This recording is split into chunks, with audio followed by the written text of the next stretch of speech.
Hook का नियम हमें बताता है कि प्रतिबल यानी स्ट्रेस विकृति यानी स्ट्रेन के समानुपाती होता है।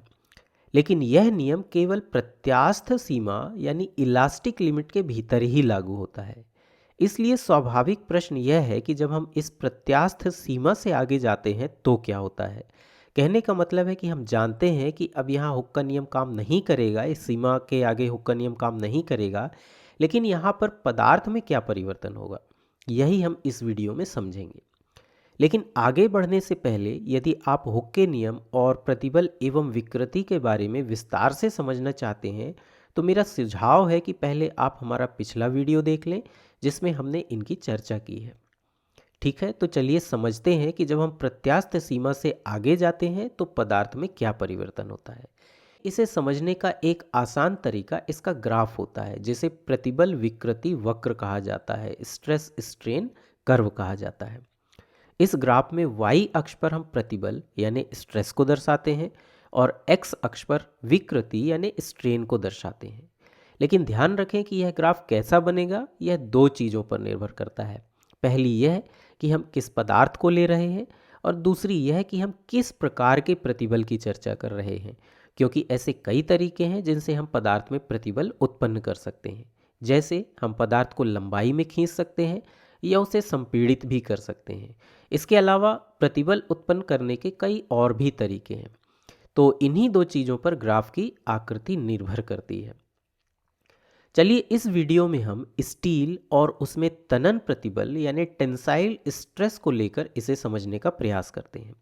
यहाँ तनन प्रतिबल का अर्थ है कि प्रतिबल उत्पन्न करने के लिए हम स्टील की इस रॉड को खींचकर लंबा करने का प्रयास करेंगे। तो स्टील के लिए प्रतिबल विकृति वक्र को दर्शाने वाला ग्राफ बनाने के लिए हम जो प्रयोग करते हैं उसमें हम स्टील की रॉड को लंबाई में खींचते हैं और जैसे ही यह थोड़ी लंबी होती है इसमें एक प्रत्यानयन बल या रीस्टोरिंग फोर्स उत्पन्न हो जाता है। इसके बाद हम इस प्रत्यानयन बल को रॉड के अनुप्रस्थ परिच्छेद के क्षेत्रफल से विभाजित कर सकते हैं और इससे हमें जो राशि मिलती है उसे हम प्रतिबल यानी स्ट्रेस कहेंगे। लेकिन यहाँ एक महत्वपूर्ण बात यह है कि स्टील की रॉड को खींचने के बाद जब इसमें साम्यावस्था की स्थिति होती है तो इसमें लगने वाला खिंचाव बल या तनन प्रत्यानयन बल के बराबर होता है। इसका मतलब है कि प्रतिबल की गणना करने के लिए हम तनन बल को भी अनुप्रस्थ परिच्छेद के क्षेत्रफल से विभाजित कर सकते हैं। इसी प्रकार यदि हम लंबाई में स्टील के विस्तार को उसकी मूल लंबाई से विभाजित करें तो हमें उसकी विकृति यानी स्ट्रेन का मान ज्ञात हो जाता है। एक बार जब हम ये मान ज्ञात कर लेते हैं तब हम इन्हें ग्राफ पर आरेखित कर लेते हैं। इसके बाद हम यही प्रयोग कई बार दोहराते हैं और हर बार खिंचाव यानी तनन को थोड़ा बढ़ाते हैं जिससे स्टील में थोड़ा और अधिक विकृति उत्पन्न होती है और इस प्रकार हम हर बार प्रतिबल और विकृति की गणना करते जाते हैं।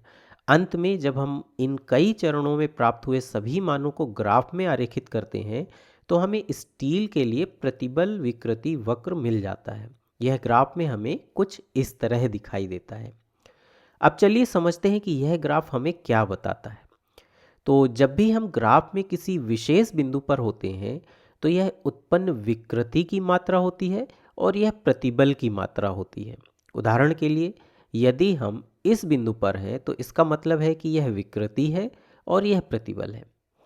अब हम यहाँ देख सकते हैं कि यह एक सीधी रेखा है, एक रैखिक क्षेत्र है और यह वह क्षेत्र है जहाँ हुक का नियम कार्य करता है, क्योंकि हुक के नियम में सिग्मा जो प्रतिबल को दर्शाता है यह विकृति के समानुपाती होता है और इस आनुपातिकता का मतलब ग्राफ में सीधी रेखा के क्षेत्र से है।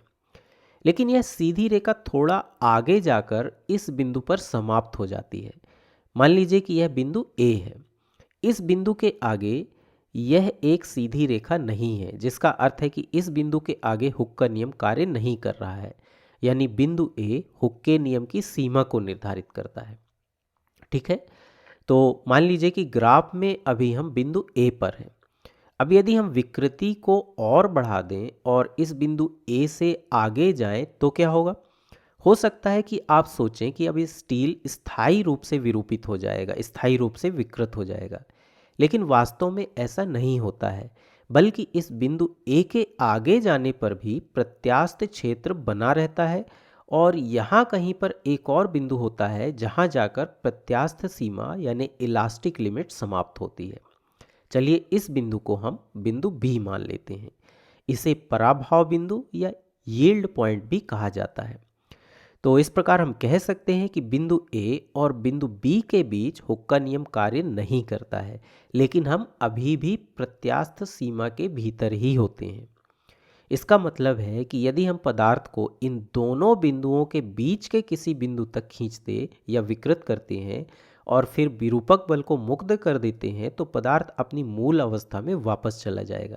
लेकिन एक बार जब बिंदु बी यानी प्रत्यास्थ सीमा से आगे चले जाते हैं हम, तो उसके बाद विरूपक बल को मुक्त करने पर भी पदार्थ अपनी मूल अवस्था में वापस नहीं आ पाता है, यानी अब उसमें कुछ ना कुछ स्थायी विकृति उत्पन्न हो जाती है। जैसे मान लीजिए अभी स्टील की रॉड इस स्थिति में है और इसे खींचकर लंबा करने पर यदि यह इसमें विकृति की मात्रा है तो यहाँ पहुँचने पर यदि हम विरूपक बल को मुक्त करते हैं तो यह रॉड अपनी मूल अवस्था में वापस नहीं आ पाएगी, बल्कि इसमें कुछ स्थायी विकृति उत्पन्न हो जाएगी। इस प्रकार एक बार जब हम बिंदु बी से आगे चले जाते हैं तो पदार्थ में कुछ ना कुछ स्थायी विकृति उत्पन्न हो जाती है। चलिए अब इस क्षेत्र को समझते हैं जो बिंदु बी के आगे का क्षेत्र है। ग्राफ देखने पर पता चलता है कि इस क्षेत्र में आगे बढ़ने पर प्रतिबल तो काफ़ी हद तक स्थिर बना रहता है या उसमें बहुत मामूली परिवर्तन होता है, लेकिन यहाँ विकृति निरंतर बढ़ती जाती है। स्टील की रॉड के संदर्भ में इसका मतलब है कि हम इसे काफ़ी हद तक पहले जितना ही खींच रहे हैं, यानी हम इसे खींचने के लिए अब बहुत अधिक ताकत नहीं लगा रहे हैं, लेकिन फिर भी इसकी लंबाई बढ़ती जा रही है। इस क्षेत्र को जहाँ प्रतिबल लगभग स्थिर बना रहता है लेकिन विकृति बढ़ती जाती है, इसे प्लास्टिक प्रवाह क्षेत्र कहा जाता है, क्योंकि जिस प्रकार तरल आसानी से प्रवाहित हो सकता है उसी प्रकार इस क्षेत्र में पदार्थ बड़ी आसानी से विकृत होने लगता है। अब इस बिंदु को देखिए जो इस ग्राफ का सबसे ऊपरी बिंदु है, यानी इस बिंदु पर प्रतिबल की मात्रा अधिकतम है। मान लीजिए कि यह बिंदु सी है। यह बिंदु पदार्थ का चरम तनन सामर्थ्य बिंदु या अल्टीमेट टेंसाइल स्ट्रेंथ पॉइंट कहलाता है। इसे चरम बिंदु इसलिए कहा जाता है क्योंकि यही वह बिंदु होता है जहां पदार्थ गंभीर रूप से विरूपित हुए बिना अधिकतम प्रतिबल को सहन कर सकता है। इसका मतलब है कि यदि हम इस बिंदु से आगे जाएंगे तो हमारा पदार्थ विकृत हो जाएगा, लेकिन उसके बाद क्या होगा, चलिए इसे भी समझते हैं। तो हम ग्राफ में देख सकते हैं कि इस बिंदु से आगे ग्राफ नीचे की ओर मुड़ने लग रहा है।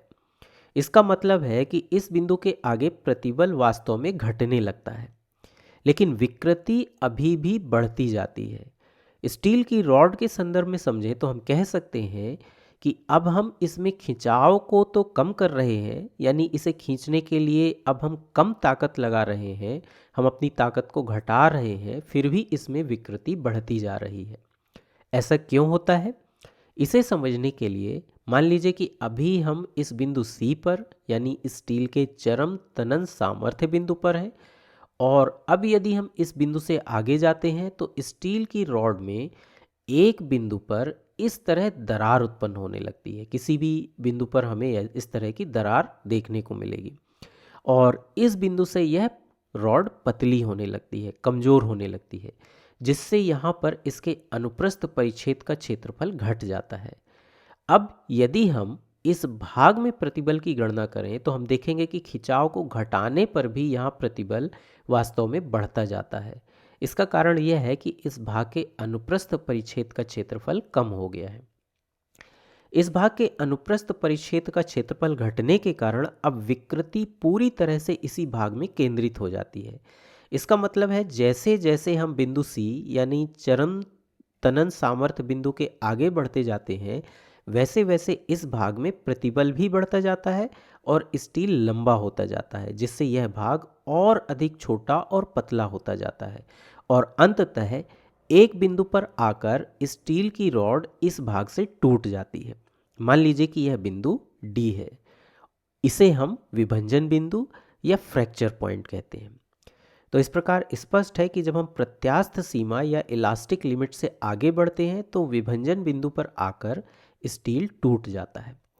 यहाँ ध्यान रखें कि अलग अलग पदार्थों के लिए ये सभी बिंदु अलग अलग होते हैं। इसे और अच्छी तरह से समझने के लिए मान लीजिए कि हमारे पास एक और पदार्थ है जिसका रैखिक क्षेत्र कुछ इस तरह है। स्टील की तुलना में हम इस पदार्थ के बारे में क्या कह सकते हैं इस ग्राफ को देखकर? तो हम देख सकते हैं कि इस पदार्थ के लिए स्लोप कम है, प्रवणता कम है। लेकिन इस क्षेत्र में स्लोप यानी प्रवणता हमें क्या बताता है, चलिए देखते हैं। तो यदि हम यहाँ एक समकोण त्रिभुज बनाएं तब स्लोप की गणना यह भुजा यानी प्रतिबल में परिवर्तन बटा यह भुजा यानी विकृति में परिवर्तन के रूप में की जाती है। और जब हम यह गणना करते हैं तो हमें जो राशि मिलती है उसे यंग मॉड्यूलस यानी कि यंग गुणांक कहा जाता है। इस प्रकार स्लोप हमें बताता है कि यंग गुणांक कितना है। दूसरे शब्दों में यह हमें बताता है कि पदार्थ कितना प्रत्यास्थ है। उदाहरण के लिए मान लीजिए कि यह एल्यूमिनियम का ग्राफ है, तो हम आसानी से कह सकते हैं कि यह एल्यूमिनियम का यंग गुणांक स्टील के यंग गुणांक से कम है। दूसरे शब्दों में स्टील की तुलना में एल्यूमिनियम कम प्रत्यास्थ होता है। इस स्लोप से हमें यह भी पता चलता है कि कोई पदार्थ कितनी आसानी से विकृत हो सकता है। जैसे इस ग्राफ से पता चलता है कि एल्यूमिनियम और स्टील में समान मात्रा में विकृति उत्पन्न करने के लिए एल्यूमिनियम में कम प्रतिबल की आवश्यकता होगी। इसलिए एल्यूमिनियम को तनित करना आसान होता है। स्टील की तुलना में एल्यूमिनियम को विकृत करना आसान होता है। एक अन्य महत्वपूर्ण राशि चरम तनन सामर्थ्य है। उदाहरण के लिए स्टील के लिए यह राशि लगभग आधा गीगा पास्कल होती है, 1/2 गीगा पास्कल होती है। लेकिन यदि हम हीरे को लें जो कि सबसे कठोर पदार्थों में से एक है, तो उसके लिए यह राशि लगभग 50 गीगा पास्कल होती है। इसलिए हीरा अत्यधिक कठोर और मजबूत होता है।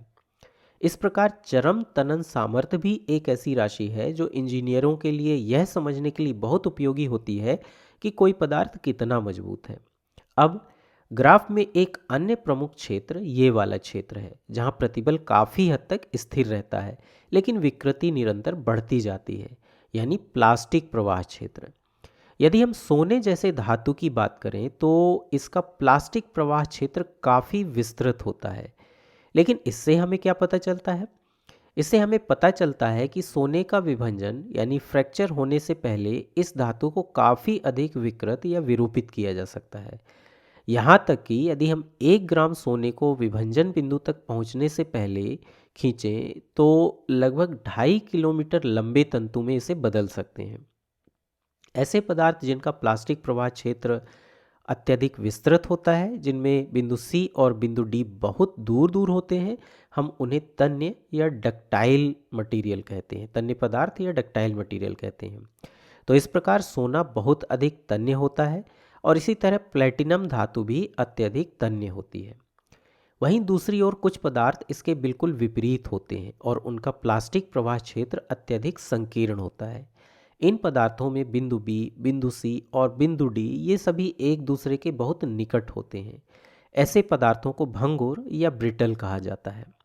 कांच इसका एक उदाहरण है। यह भंगुर होता है क्योंकि कांच में जैसे ही हम प्रत्यास्थ सीमा से थोड़ा आगे जाते हैं यह बहुत तेजी से टूट जाता है। लेकिन यहाँ यह याद रखें कि भंगुर होने का अर्थ कमज़ोर होना नहीं है। कहने का मतलब है कि कोई पदार्थ अत्यधिक मजबूत हो सकता है, उसका तनन सामर्थ्य बहुत अधिक हो सकता है, लेकिन साथ ही वह भंगुर भी हो सकता है। उदाहरण के लिए हीरा भंगुर होता है। वास्तव में हीरा बहुत कठोर एवं मजबूत होता है। हीरे का तनन सामर्थ्य भी बहुत अधिक होता है, लेकिन वह अत्यधिक भंगुर भी होता है क्योंकि हम हीरे को खींचकर लंबा नहीं कर सकते। दूसरे शब्दों में हीरे को तोड़ना बहुत कठिन होता है क्योंकि वह बहुत मजबूत होता है, लेकिन हम हीरे को खींचकर उससे पतले तार नहीं बना सकते क्योंकि वह अत्यधिक भंगुर होता है और प्रत्यास्थ सीमा से आगे पहुंचने पर तेजी से टूट जाता है।